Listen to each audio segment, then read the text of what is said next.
everyone, and welcome back.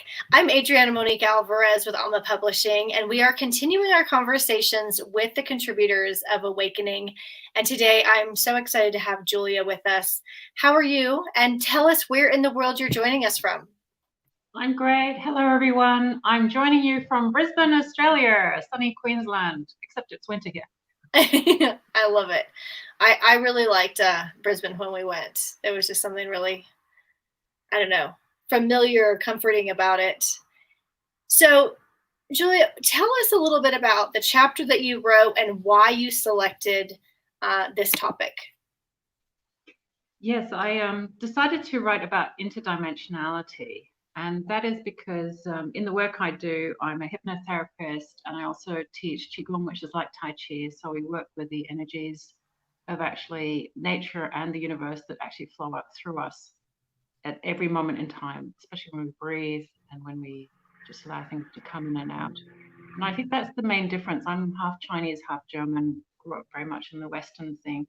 And often we can feel like, especially now during COVID, like another brick in the wall. We've just been dumped here. We're born maybe, from spirit. Then we're in this world and we just got to fend for ourselves and just sort of make our own way. And then, hopefully if we're good, we get to go back home or off planet. But this is where Qigong and hypnotherapy have both taught me that that is not the case. We are interdimensional. Our spirit is actually wired to be able to connect with the higher invisible frequencies, but the higher frequencies that will allow us to float above, get the perspective. And it's interestingly, when you see pictures of Leonardo da Vinci, there's this one picture in the sort of, I don't know what century he was born, but where he was, before planes were invented, there's this picture of this town and he's painted it from a helicopter or a bird's eye view. And that's absolutely amazing to anthropologists because they're going, well, the walls were higher than him. How would he have this view? But that's actually a demonstration of Leonardo da Vinci, and obviously other people now alive have that ability as well, with spirit to just float above and see the big picture.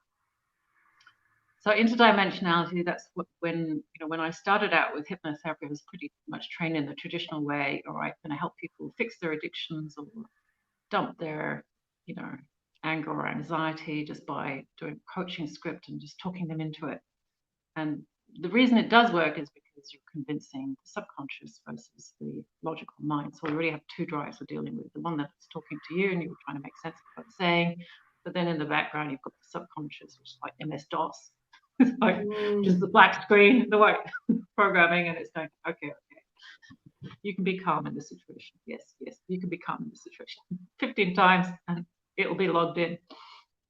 But to my surprise, when I work with people, we set the intent that they can release whatever they need for their best purpose to move forward. And I generally take them into a safe, secure space where they can forget about playing those roles that they have to act in their everyday life. And to my surprise, when we go into that dream state or into that sort of state, there is actually a lot of things, a lot of spirit embodied in different type of forms that can actually come and help us. So often I'll basically say, you're in nature, a beautiful place, could be the beach, or could be a forest, or could be a mountain. You sort of smell what you smell. Can you hear the water? Can you touch the sand? And we can actually easily project ourselves into an environment like that. Once we're in that environment, surprise, we can actually then interact with the beings that are in that environment. That could be whale spirits or dolphins or little squirrel or guides or unicorns or dragons. Even though I make the suggestions, I don't actually suggest what kind of spirit guide or being is going to come and join you. I just sort of say, well, just look around what's there. And generally, spirit is there in that space that we have access to. So to come back to the original question is, I'm sort of very passionate about this, is that even though we can't see, we can sense, and there is always a support team around us that is trying to help us as we go through this kind of virtual reality video game, to go through this level, to get through, find that secret magic key to unlock how we get out of this mess that we're in. Yes, exactly. What we can do differently or think differently. And the messes are, as pretty straightforward, really, once you leave the drama of it. So it's about discovering our interdimensional talents. That's what I really want to share with our audience today. Beautiful. And we were talking before we came live, and you were talking about how this is so important in order for us to move through the stage we're in right now, collectively, right? And yes, you said this is transition, yes? Absolutely. We're pretty much at the tipping point. Sustainability of our current economic society is clearly not working. It is pretty much the fall of the empire, and it can feel like those poor polar bears. Sort of we're all drifting on different pieces of ice. That sort of big piece of ice that used to be our country is sort of cracking. As we see different parts of our society really turn against each other, and it is scary. It is scary because all the known, the familiar ways that we grew up with have just kind of deteriorated in front of our eyes, really. As a grown up, I just shake my head and go, how did we get to this? But rather than go into victim mode, we have to remind ourselves we actually agreed to be here at this point in time and to be on the ground and to be the not just experienced, but to survive, but also to be, I guess, the birthers, the people who are birthing the new ways of being through us. Be it being more sustainable, or be it by uncovering those talents that we didn't know that we had. And often these talents show up when we are under states of duress, when we're sort of really pushed to the edge. We really need to be able to reach deep within us and find and uncover potential aspects that we didn't have. So it is a bit of a crux, or so that we can go within and pull out the beautiful qualities that we brought with us. And many of us, most of us have had lots of lifetimes before. I always laugh because, these days maximum you might have 3 or 4 or 5 or 6 kids, but in the old days it was quite common to have like 10 kids. I have a friend who's she's married to a politician, so it's quite ambitious, and she has 2 kids. And she was just getting stressed, the teenager was just skateboarding and he wasn't studying and he's supposed to be doing law, and she's like going, what is going to happen, and just worrying about all that. And when she went into session a couple of years back, her grandfather turned up. He said, "Oh, don't worry about so and so. He's going to be fine." So that was the spirit guide turning up and just saying, "He's good. They've got the helicopter view. They can reassure you." But the other funny thing was that she basically recovered a past life. She was shown a past life where she was a farmer's wife. She had 10 kids. She came out of that. She said, "If I can deal with 10 kids, 2 is not a problem." This is easy street. It's so true. It's like, oh, okay, there's the perspective. So what is your recommendation on how we can navigate this, when what's been familiar, what's worked before, our go-to things, like you said, they really are. They're crumbling, they're disappearing, they're fading right before us.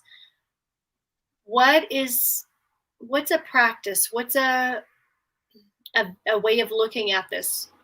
What tip can you give us to help us navigate this with the most grace? Yeah.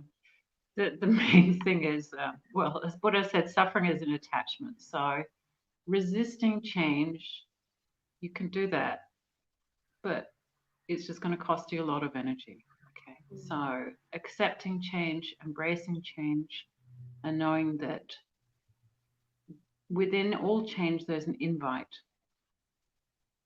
Even if you go into a tumble dryer and those poor clothes are being spun around, sort of, it will forcibly bring you into a center, centrifugal force does that. It really makes you pare back, come into your core. Find that still point inside of you and just be okay regardless of what's happening. Just being able to do that. And I often do this with hypnotherapy with clients who are very anxious and very driven about proving themselves out there, to sort of help them find the central axis where it doesn't matter what's happening outside, you can be okay with who you are. So just sort of finding top of the head, floating that up, sinking down through your core. First, establish your North Pole, South Pole, just realign yourself. Because when our energy is outside of ourselves, too caught up in what's happening outside of us, we don't have enough for our own inner resources, and then we can't grow and create. And I think that's also the problem is fear basically takes us into a wobbly space, into a stress space. We know physiology, when we're stressed, our reproductive system shuts down, our digestive system shuts down. Things just don't work because we're like floating through. So the main thing is come back to your center, just breathe, connect through to that small voice inside of you, to your heart, and to your spiritual energy. So we've got heart energy, spiritual energy, and then the power center. And like Eckhart Tolle says, all the power, all the universe, all the forces that created you are actually here right now, right at this moment. They're supporting us having this conversation with each other, supporting us to be able to listen, to be guided, to find that gem that will unlock and show us a new way forward. So setting the intent, if things aren't the way that you like it, setting the intent, okay, this is not working. And then dreaming, imagining, well, how could it be different? That is the key. It's actually the creation and imagination. We are co-creators, and if we resist what's happening, that's fine. But we can also use that beautiful, amazing quantum processing brain of ourselves to sort of say, all right, well, how could it be different? What would I like it to be? Start imagining that, and everything will follow. All the elements, forces of the universe, all the people in your life, they'll get the change in the script at night when you sleep. Everybody gets basically everybody downloads. Okay, every time you make a decision, everybody else in your life gets a copy of the script, gets matched where it's feasible. It happens. I love that. When you said this is a great time to dream, that felt so good. Because like you said, when we are seeing what isn't working, when we're seeing what has passed, it's the perfect time. Well, what do I want now? What could be in the future? And you were right. I mean, I've even noticed this with myself over the last few months. The changes out here caused me to say, well, I want this. I want to live on land. I want to grow food. I want to have this deeper connection, right? And the people, the places, the things just lined up. I know, isn't it amazing? Amazing. It's absolutely amazing. And I think if enough of us do it, then there's that effect. I mean, they do say that we're all living our little holograms, and the collective is simply, what happens to the collective is just, pure math. It's a function of everybody sort of having the same dream, sharing the same dream. So individually, yes, do the work, and then, people that you get drawn to, that you feel comfortable with, that you share the same vision and inspiration with, go for it. One of the problems at the moment is that we're not even, on a society level, we're not even really ideological anymore. We're just all fighting about how we feel and beliefs. It's not actually sort of how we want things to be. So it's great what you're doing with the book, The Awakening, sort of awaken to different possibilities, different potential, because that's what we're here for. We are the avatar. And apart from dreaming, we can actually clean up a lot of our past karma and emotional baggage, the things that make people not like you, because I also do past lives regression. And apart from the curiosity thing, have I been with this child that has agreed to be in my life before? Or why am I so attracted? Or why am I so repelled? Or why are these people being so mean to me? If there's no logical explanation in this lifetime, often it is a pastime issue. But it's not just that kind of time travel that we're able to do, a bit like in Harry Potter, where he goes back in time to help his younger self the first time. He's got to face Voldemort, like this huge unknown, and everything's up till then has told him that this guy is deadly and he can kill anybody, and what's this kid going to be able to do? So his future self goes back to his younger self and is with him at that crucial moment in time. We can do that as well. We can go back to anything that causes us anxiety or fear or locks us up. We can be with our younger self as they experience that. We can re-experience that. Subconscious does not differentiate between what we imagine and what happens in the outside world. Same effects. Changes get logged. So often what we'll do is we'll basically go through a really scary situation where somebody wasn't able to stand up for themselves or push away. We're women here, so what I'm talking about is children and women. Set those boundaries and say no. Once you've done that, that part of your personality that was stuck in that situation, in that trauma, has been avoiding that kind of trauma all their life till now, says, oh, okay. They're free of that trauma because you've gone in and changed how they've experienced it. So there's a lot of cleaning up and tidying up that we can do actually just using the power of spirit and mind and sensing into our bodies, clearing up, and then the dynamics in the outside world also change. So that's the other reason we're here, is we're actually kind of the avatar. We're cleaning up our past life baggage, cleaning up the karma, cleaning up the stage. We're going behind the scenes, cleaning up, tearing up the scripts, saying, no, didn't like that script, didn't like the way that played out. No, I'm sure I was the victim last time, not going to do that. Sure, I was the aggressor last time, so I lost control. No, I'm going to imagine what it was like to do it differently. And you just do it 2 or 3 times, and then that's logged in, and the people who are really pissed off with you are no longer pissed off with you. It didn't happen. If you change the story of what happened, the narrative. It's amazing. I mean, it really is amazing when you look at the power that all of this holds, right? That we have access to. It is. It's a bit like a dandelion, when it gets that part from we sort of in the center, everything is connected. But we tend to be at the edges of the outside, looking and creating our own worlds, like fractals. But when we can all come back to the center, or near the center, in the archetype area, and then back to the center, that connection is spiritually and energetically there. And we need to start using that, finding that and using it.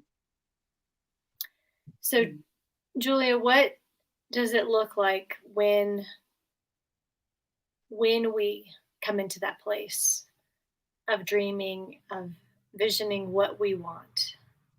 What does that look like for the whole world?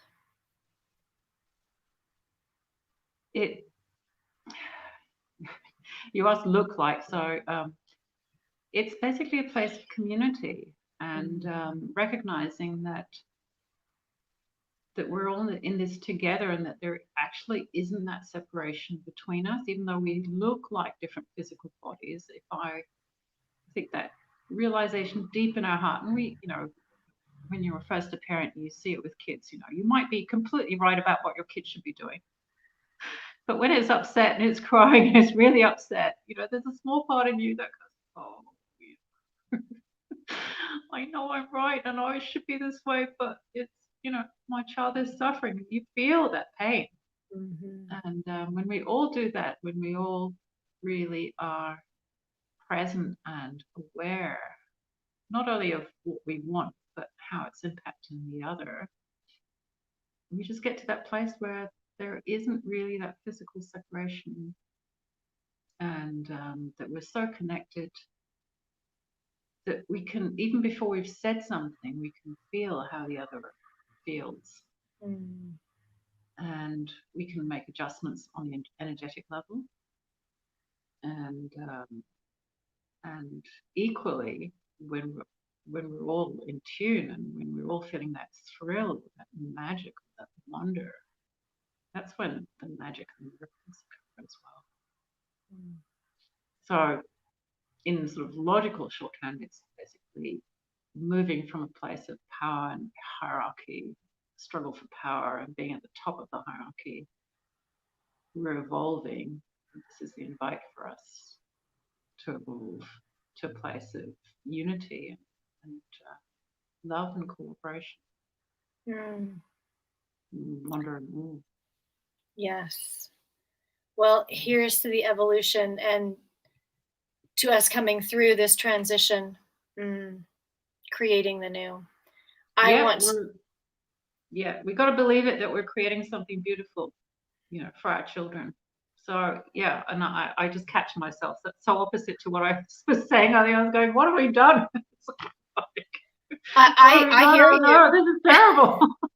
It's true. It's like 1 minute I'm going, oh my gosh, what is going on? And the next minute I'm going, no, this is what we're creating. That, I come back to what I can do, what I can influence, what I can create. Yeah. Yeah. And I think what we do know is that the children who are being born today are actually energetically and spiritually, they are actually our masters. They're actually far stronger than we are. So there is hope yet. Hope yet, yes. It's so interesting. Now we just need to kind of hold the space so that our kids can kind of come up with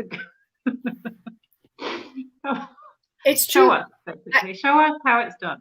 I remember this was, I don't know, maybe a year ago, somebody said something and I said, I am very aware that the world that my kids are going to be living in, I have no idea actually how to prepare them for that, because it's not the world that I lived in. It's not anything that I've known. And because it was this question of, education and college and all this, I said, I think it's really going to dramatically change. Well, here we are, right? All of that is being dismantled. And like we were talking about before, we're actually beginning to ask the questions and look at, does this work? Is this good for the kids? Is this good for the students? Is this good for the parents? So we'll take one little victory, one little step forward at a time. Yes. Absolutely. And and all we really can do is just be true to our own essence and heart, and knowing, listening, and holding that space to be our authentic selves too. Yes. Julia, I want to thank you for contributing your chapter and for the work that you do, for how you are being part of this, taking us through this transition. I want to remind everyone to pick up their copy of Awakening. If you haven't got it already, it's available on Amazon. Go right to Julia's chapter. You're going to learn how you can connect with her and work with her. I mean, I loved what you said. There's things we can do right now. This is a perfect opportunity for specific work. Also, if you would like to be in our next book, Visionary, I will put the link to the application below. Here's to that deep connection, Julia. Thank you so much. Thank you. Thank you for watching. Thank you, Adriana, for bringing us together. My pleasure. Big hugs from Colorado. Until next time, I'll talk to you soon. Goodbye.